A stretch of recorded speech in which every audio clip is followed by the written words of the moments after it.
Well, welcome back. A little tea again.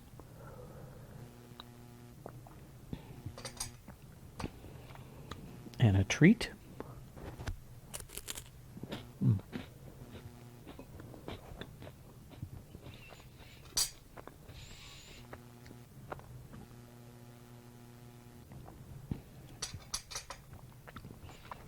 Well, Jill was wanting an adventure, and she's just about to get one. Chapter 4, A Parliament of Owls. It's a very funny thing that the sleepier you are, the longer you take about getting to bed, especially if you're lucky enough to have a fire in your room. Jill felt that she couldn't even start undressing unless she sat down in front of the fire a bit first. And once she had sat down, she didn't want to get up again. She had already said to herself about 5 times, "I must go to bed," when she was startled by a tap on the window. She got up, pulled the curtain, and saw at first nothing but darkness. Then she jumped and started backwards, for something very large had dashed itself against the window, making a sharp tap on the glass as it did so. A very unpleasant idea came into her head. Suppose they have giant moths in this country. Ugh. But then the thing came back, and this time she was almost sure she saw a beak, and that the beak was the beak that had made the tapping noise. It's a huge bird, thought Jill. Could it be an eagle? She didn't very much want a visit from an eagle, but she opened the window and looked out. Instantly there was a great whirring noise, and the creature alighted on the window sill and stood there, filling up the whole window, so that Jill had to step back to make room for it. It was the owl. "Hush, hush! Too-hoo, too-hoo!" said the owl. "Don't make any noise. Now you two really are you two really in earnest about what you've got to do?" "About the lost prince, you mean?" said Jill. "Yes, we've got to be." For now she remembered the lion's voice and face, which she had nearly forgotten during the feasting and the storytelling in the hall. "Good," said the owl. "There's no time to waste. You must get away from here at once. I'll go and wake the other human. Then I'll come back here for you. But you better change those court clothes and put on something you can travel in. I'll be back in 2 twos. Too-hoo!" And without waiting for an answer, he was gone. If Jill had been more used to adventures, she might have doubted the owl's word, but it never occurred to her, and in the exciting idea of a midnight escape she forgot her sleepiness. She changed back into sweater and shorts, with a guide's knife on the belt of the shorts, which might come in useful, and added a few things that had been left in the room for her by the girl with the willowy hair. She chose a short cloak that came to her knees, and a hood, just a thing if it rained, she thought, a few handkerchiefs, and a comb. Then she sat down and waited. She was getting very sleepy again when the owl returned. "Now we're ready," it said. "You'd better lead the way," said Jill. "I don't know these passages yet." "Too-hoo!" said the owl. "We're not going through the castle. That would never do.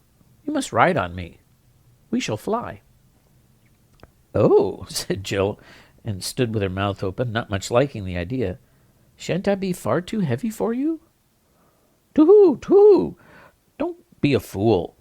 I've already carried the other one. Now, but we'll put the lamp out first." As soon as the lamp was out, the bit of the night which you saw through the window looked less dark, no longer black, but gray. The owl stood on the window sill with his back to the room and raised his wings. Jill had to climb onto his short, fat body and get her knees under the wings and grip tight. The feathers felt beautifully warm and soft, but there was nothing to hold on by. "I wonder how Scrub liked his ride," thought Jill. And just as she was thinking this, with a horrid plunge, they left the window-sill, and the wings were making a flurry round her ears, and the night air, rather cool and damp, was flying in her face. It was much lighter than she expected, and though the sky was overcast, one patch of watery silver showed where the moon was hiding above the clouds. The fields below her looked gray, and the trees black. There was a certain amount of wind, a hushing, ruffling sort of wind, which meant the rain was coming soon. The owl wheeled around so that the castle was now ahead of them. Very few of the windows showed light. They flew right over it, northwards, crossing the river. The air grew colder, and Jill thought that she could see the reflection of the owl in the water beneath her. But soon they were on the north bank of the river, flying above wooded country. The owl snapped at something which Jill couldn't see. "Oh, please, don't," said Jill. "Don't jerk like that. You nearly threw me off." "I beg your pardon," said the owl. "I was just nabbing a bat. There's nothing so sustaining in a small way as a plump little bat. Shall I catch one for you?" "No, thanks," said Jill with a shudder. He was flying a little lower now, and a large, black-looking object was looming up towards them. Jill had just time to see that it was a tower, a partly ruinous tower, with a lot of ivy on it, she thought, when she found herself ducking to avoid the archway of a window, and the owl squeezed with her through the ivied and cobwebby opening out of the fresh grey night into a dark place inside the top of the tower. It was rather fusty inside, and the moment she slipped off the owl's back, she knew, as one usually does somehow, that it was quite crowded. And when the voices began saying out of the darkness from every direction, "Too-hoo, too-hoo," she knew that she'd arrived, that it was crowded with owls.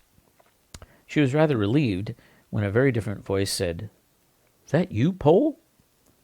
"That you, Scrub?" said Jill. "Now," said Glimfeather, "I think we're all here. Let us hold a parliament of owls."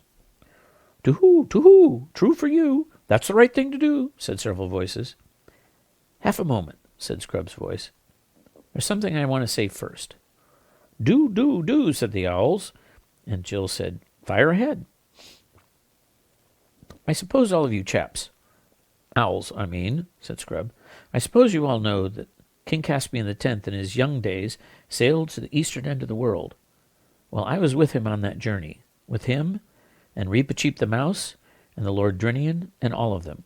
I know it sounds hard to believe, but people don't grow older in our world at the same speed they do in yours. And I want to say this, that I'm a king's man, and if this parliament of owls is any sort of plot against the king, I will have nothing to do with it." "Too-hoo, too-hoo, we're all the king's owls too," said the owls. "What's it all about then?" said Scrub. "It's only this," said Glimfeather, "that if the Lord Regent, the dwarf Trumpkin, hears you are going to look for the lost prince, he won't let you start. He'd keep you under lock and key sooner." "Great Scott," said Scrub, "you don't mean that Trumpkin is a traitor? I used to hear a lot about him in the old days at sea. Caspian, the king, I mean, trusted him absolutely." "Oh, no," said the voice. "Trumpkin's no traitor. But more than 30 champions, knights, centaurs, good giants, and all sorts, have at one time or another set out to look for the lost prince, and none of them have ever come back. And at last the king said he was not going to have all the bravest Narnians destroyed in the search for his son. And now nobody's allowed to go." "But surely he'd let us go," said Scrub, "when he knew who I was and who had sent me." "Both of us," put in Jill. "Yes," said Glimfeather, "I think very likely he would. But the king's away, and Trumpkin will stick to the rules. He's as true as steel, but he's deaf as a post and very peppery. You could never make him see that this might be the time for making an exception to the rule. You might think that he'd take notice of us because we're owls, and everybody knows how wise owls are," said someone else. "But he's so old, he'd only say, 'You were a mere chick. I remember you were an egg. Don't come trying to teach me, sir. Crabs and crumpets.'" The owl imitated Trumpkin's voice rather well, and there were several sounds of owlish laughter all around.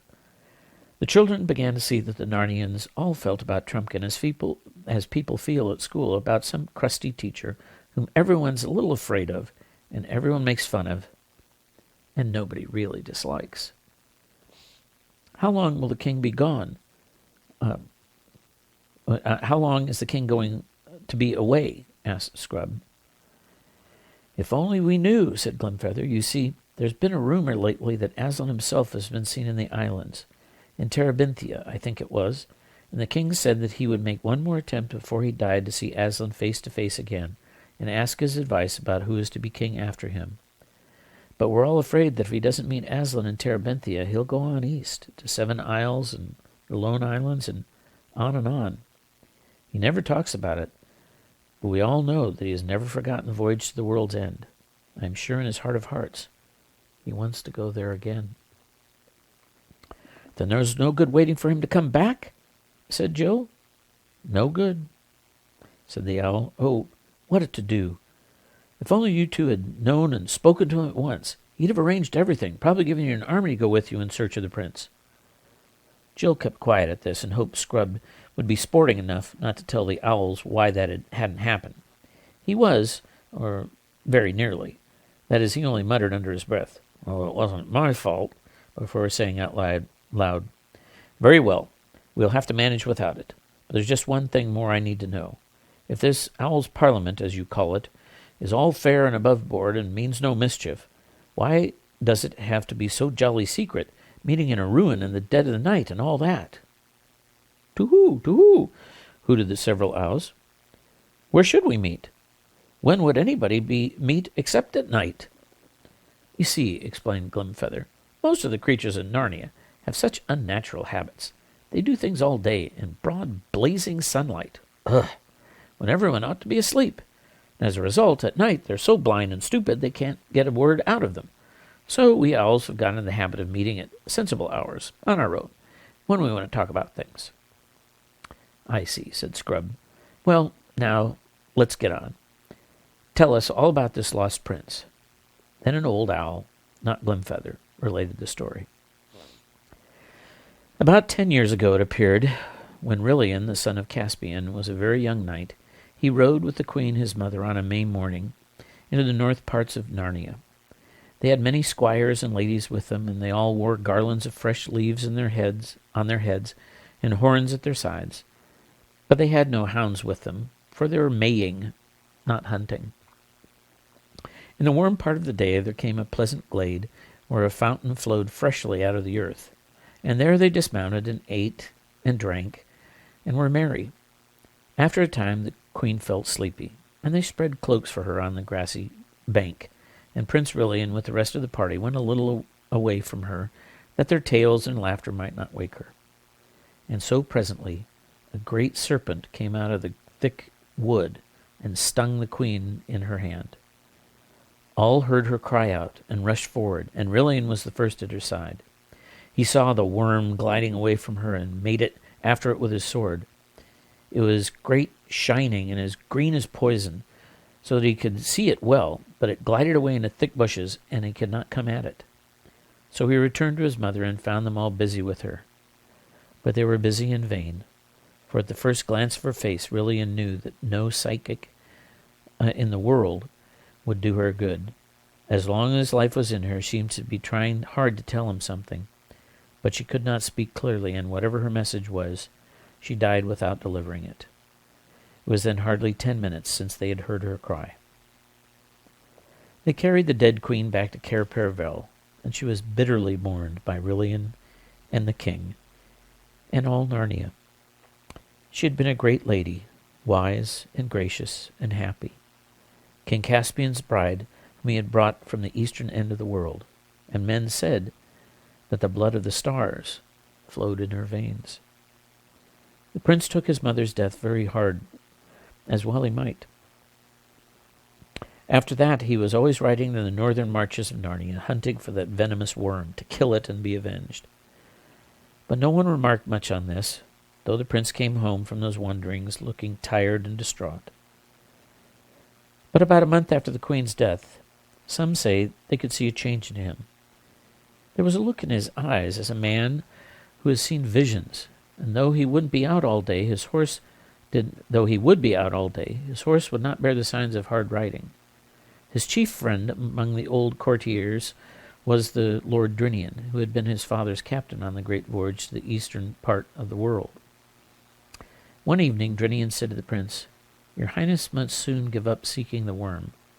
There is no true vengeance on a witless brute, as there might be on a man. You weary yourself in vain." The prince answered him, "My lord, I have almost forgotten the worm these 7 days." Drinian asked him why. If that were so, he rode so continually into the northern woods. "My lord," said the prince, "I have seen there the most beautiful thing that was ever made." "Fair prince," said Drinian, of your courtesy, let me ride with you tomorrow, that I may see this fair thing. With a good will, said Rilian. Then in good time, on the next day, they saddled their horses and rode a great gallop into the northern woods, and alighted at that very same fountain where the queen got her death. Drinian thought it strange that the prince would choose that place of all places to linger in, and there they rested till it was high noon. And at noon Drinian looked up and saw the most beautiful lady he had ever seen. She stood at the north side of the fountain, and said no word, but beckoned to the prince with her hand, as if she bade him to come to her. She was tall and great, shining, and wrapped in a thin garment as green as poison. And the prince stared at her like a man who was out of his wits. But suddenly the lady was gone. Drinian knew not where, and the two returned to Cair Paravel.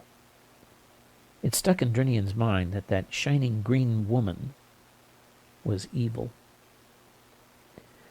Drinian doubted very much whether he ought not to tell this adventure to the king, but he had little wish to be a blab and a tale-bearer, and so he held his tongue.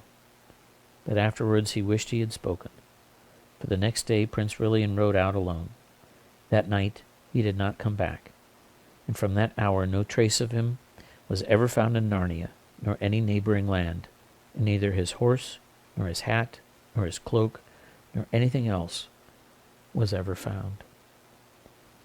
Then Drinian, in the bitterness of his heart, went to Caspian and said, Lord King, slay me speedily as a great traitor, for by my silence I have destroyed your son.